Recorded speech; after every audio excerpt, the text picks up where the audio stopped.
अगर हमेशा सुखी और धनवान रहना चाहते हो तो चार बातें गांठ में बांध लो।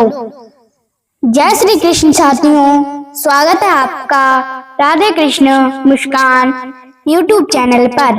किसी नगर में एक निर्धन पति पत्नी रहते थे।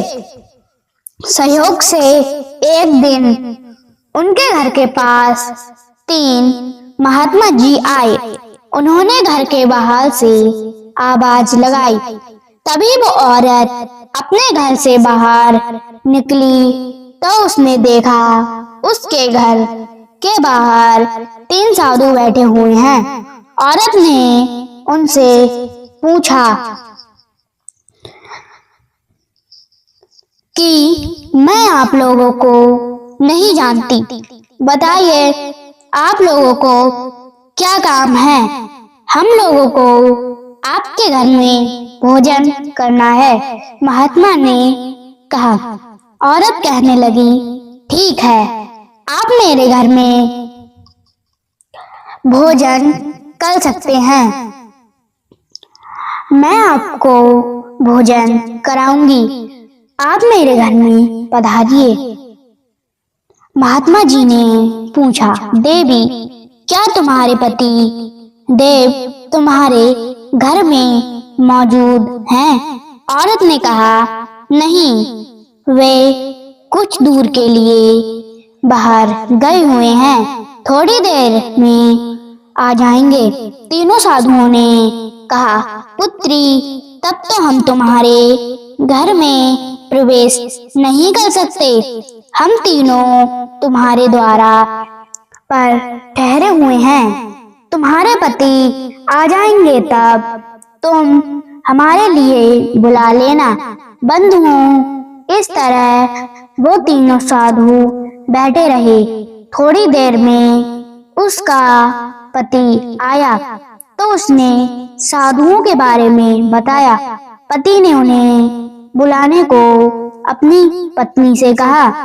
उन साधुओं को बुलाने के लिए जब उसकी पत्नी द्वार पर पहुंची और बोली, महात्मा जी अब मेरे पति वापस आ गए हैं, कृपया आप लोग मेरे घर में पधारिए। महात्मा जी कहने लगे, पुत्री हम तीनों साधु किसी के घर में एक साथ प्रवेश नहीं करते, क्योंकि हम तीनों में से सबके नाम अलग अलग हैं। जैसे एक का नाम धन है, दूसरे का नाम सफलता और तीसरे का प्रेम। सबसे पहले किन्हें बुलाना चाहोगी?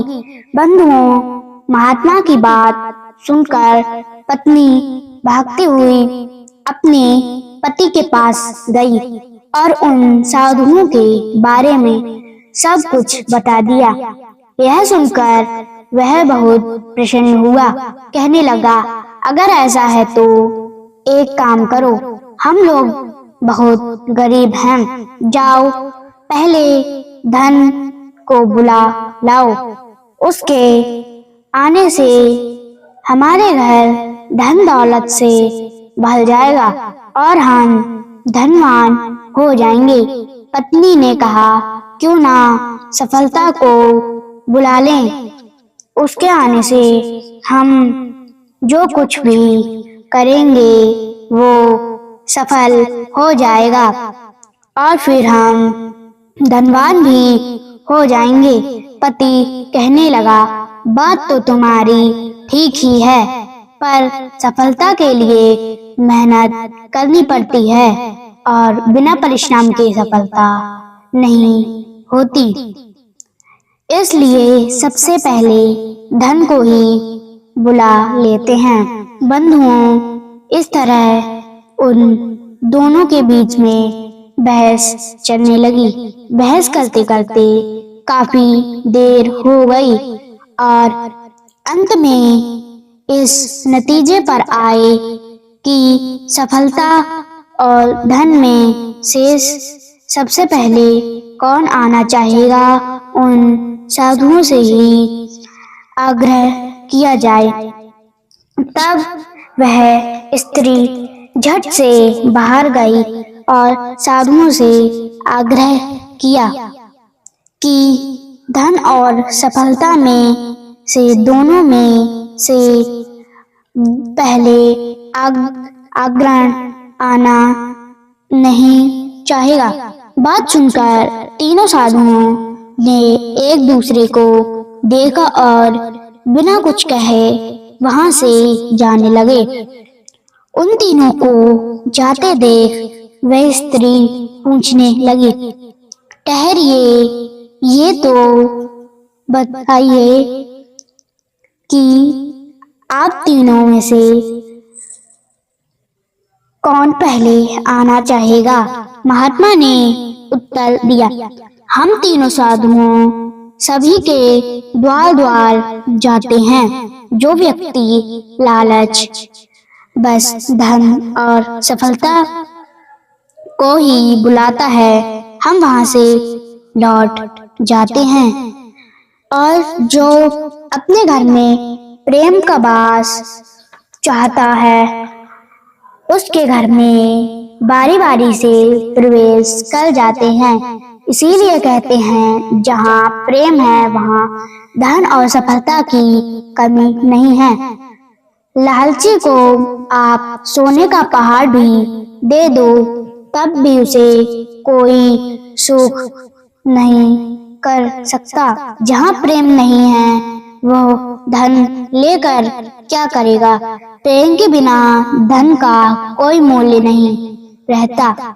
जैसे बुढ़ापा सुंदर रूप को, आशा धीरता को, मृत्यु को परिणाम दोष सुंदर दिखाने की आदत, धनाभरण को क्रोध, लक्ष्मी को नीच, पुरुषों की सेवा, सत स्वभाव को काम, लज्जा को और अभिमान रख बश कर देता है।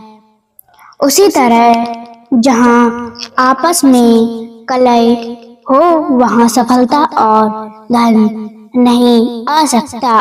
कहते हैं, शुभ कर्मों से उत्पत्ति होती है और प्रतिभा से बढ़ती है।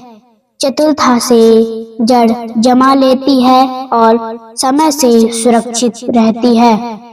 धन और सफलता के लिए यह 8 कार्य हमेशा के लिए त्याग देने चाहिए।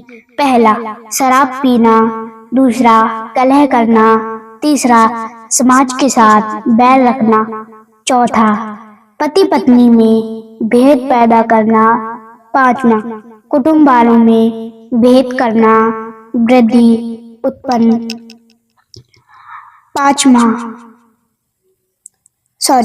छठा, राजा के साथ बैर रखना। सातवां, स्त्री और पुरुष में विवाद करना। आठवां, बुरे रास्ते पर चलना। बंधुओं, यदि हमने इन 8 कार्यों को त्याग दिया तो हम निश्चित रूप से हमारे घर में धन भी होगा और सफलता भी और प्रेम तो होगा ही। तो वीडियो को लाइक और सब्सक्राइब जरूर करना। और आप लोगों को यह वीडियो कैसी लगी कमेंट बॉक्स में जरूर बताएं। तब तक के लिए राधे राधे।